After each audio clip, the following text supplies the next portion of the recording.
In this video, Project WhiteTrashRaider inches closer to completion. There we go. So I started this project a couple of years ago now, and like everything else, it kind of got pushed to the back burner, but I finally got around to getting the engine reassembled. So everything that you're going to see here after this was actually filmed almost 2 years ago, back in like May of 2020. It is now February of 2022, and I'm finally getting around to getting this video out. So here's the most recent update for Project WhiteTrashRaider, my 1100 triple big bore build going into a 94 lightweight fiberglass purple WaveRaider hull. So here it goes on the engine. Just when I thought I was done with the grinding.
So in the end of part one, I was still trying to figure out what to do with the crankshaft for the engine here.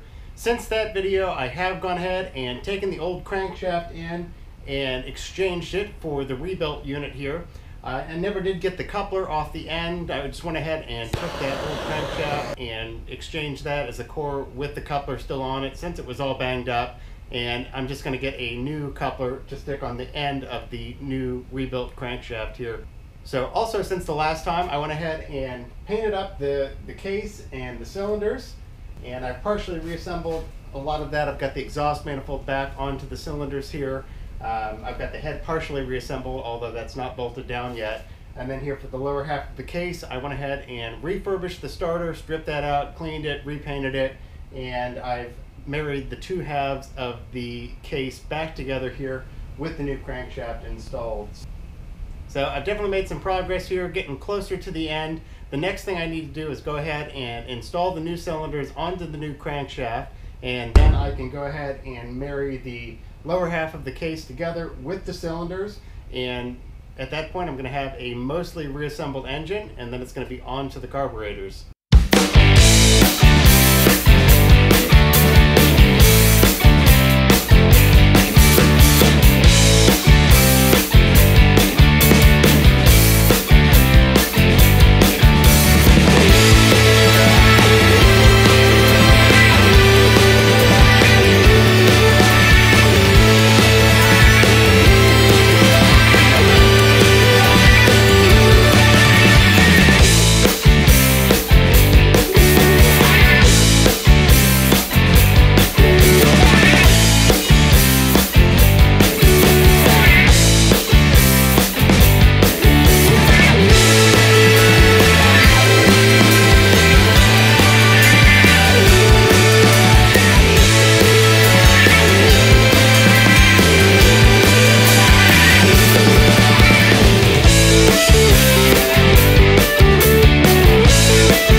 Time to work on the carburetors.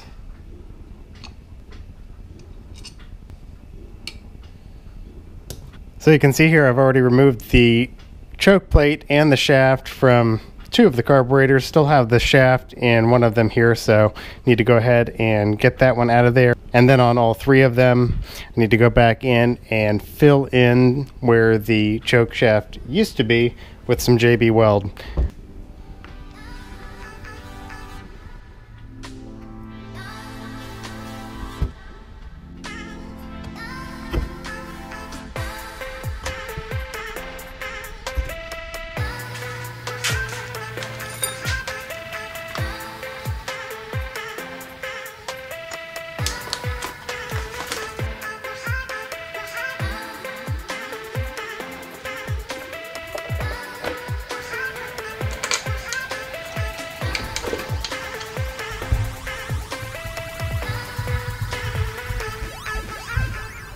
Alright, so the mail just came and finally got the rest of the parts for the carburetor that I've been waiting for.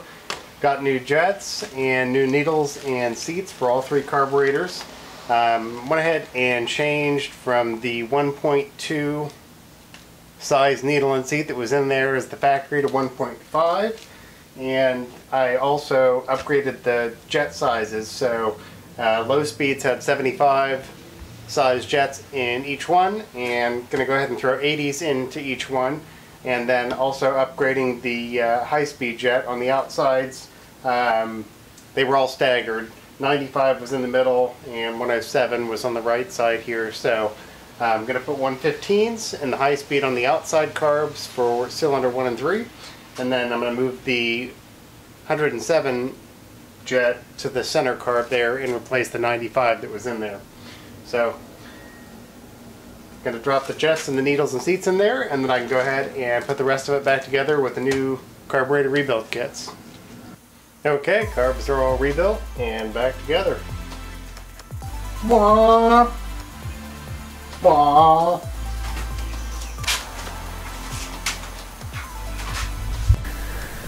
So that's where I left it. I got all of this completely rebuilt and reassembled almost 2 years ago now, and I still have not fired it up. It will crank over, which I'll show you here in just a second. Before I show you that this thing cranks over, I need to get some power to it. I'm just going to tie it into another 12-volt car battery I have sitting here in one of the other project vehicles in the garage. Alright, so I've got the carbs blocked off, so before we try cranking it over, need to get the rags out of there. Make sure that's all clean. Clear, looks good. So we are hooked up to the battery, and just to show you here, oh yeah, well, helps if you pull the lanyard safety switch too. Alright, let's try it again. Guess my rusty jumper cables aren't doing me any favors right now. Alright, tried cleaning up the ends yet again. There we go.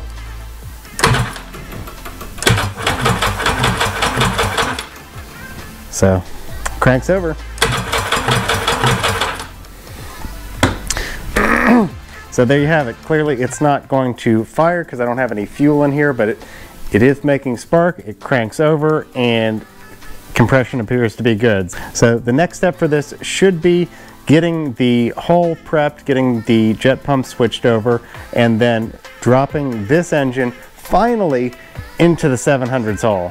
So probably going to be at least a few more months, sorry, before I get around to getting that accomplished, but I'm hoping that by this summer of 2022, to finally have this thing installed in the hull, hopefully floating and running. So make sure you check back and stay tuned for that. Subscribe to the channel if you haven't yet. Give this video a thumbs up and like it if you did.